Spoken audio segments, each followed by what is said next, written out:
arti politik, kalau kita buka buku-buku, arti politik adalah keinginan untuk memperbaiki kehidupan rakyat. Itu arti politik. Keinginan untuk memperbaiki kehidupan rakyat. Itu arti yang murni dari politik. Tapi ternyata karena manusia penuh dengan nafsu, penuh dengan naluri-naluri yang ingin dominasi, ingin berkuasa untuk kepentingan sendiri, terjadi pengertian yang negatif.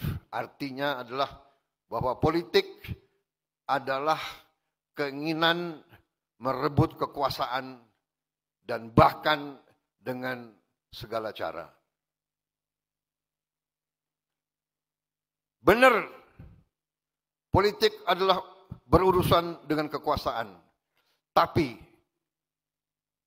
kekuasaan itu harus diminta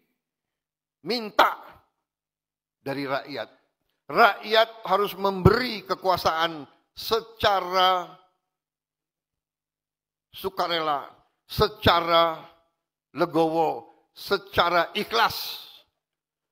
Baru si penerima kekuasaan harus menerima kekuasaan dan menggunakan kekuasaan dengan searif-arifnya, dengan sejujur-jujurnya, dan dengan seutuhnya bekerja untuk yang memberi kekuasaan tersebut.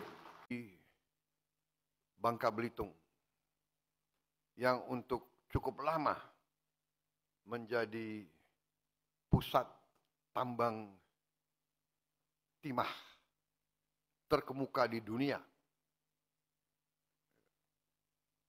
Itu terdapat 1.000 tambang ilegal.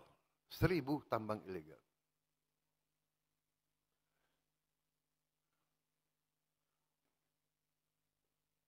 Mulai tanggal 1 September kemarin, saya perintahkan TNI, Polri, Bea Cukai bikin operasi besar-besaran di Bangka Belitung. Menutup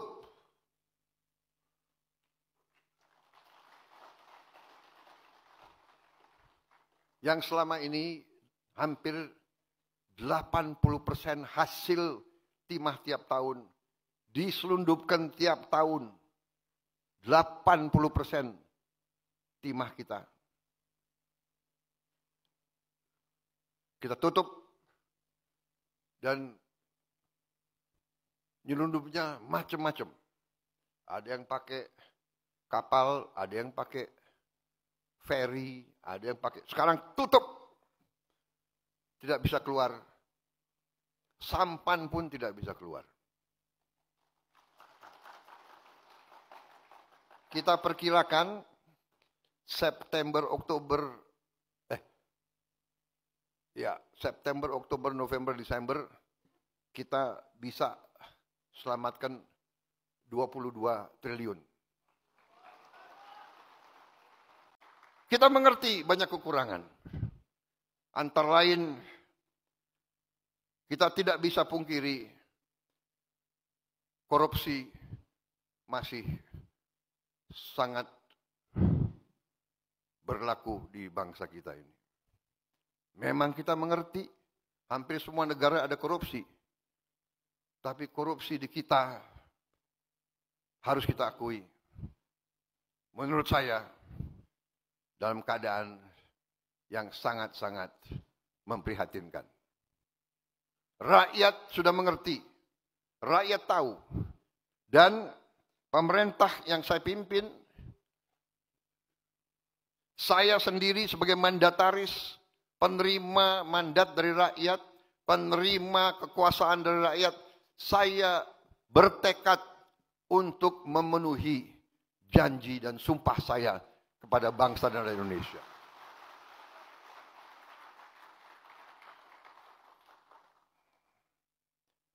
Sewaktu saya ambil alih pemerintahan, Saya semakin kaget. Saya tidak menduga parahnya korupsi tersebut. Tapi saya bertekad, saya harus tegakkan pemerintah yang bersih.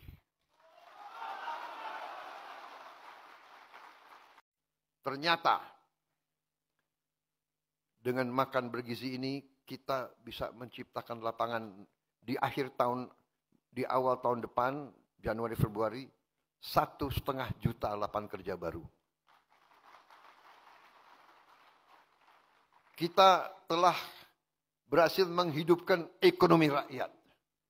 Bahwa tiap hari kita butuh telur, kita butuh sayur, kita butuh ikan, kita butuh ayam, kita butuh bahan-bahan dari kampung-kampung itu sendiri, dari kecamatan-kecamatan itu sendiri. Di puncaknya nanti tahun depan, kita akan gelontorkan mendekati 300 triliun untuk makan bergizi. 300 triliun, persisnya berapa Menseknek?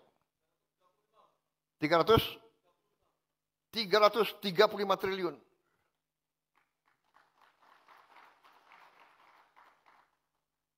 Yang adalah 20 miliar dolar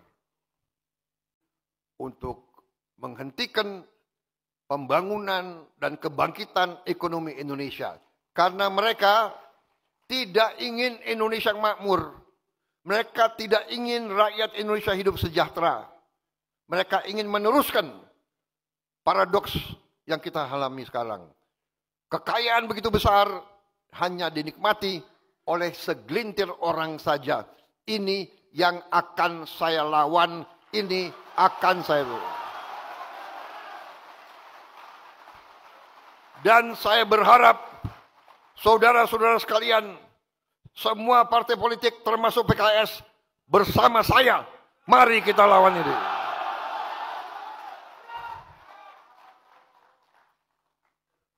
Saudara-saudara, saya benar-benar tidak membenci siapapun.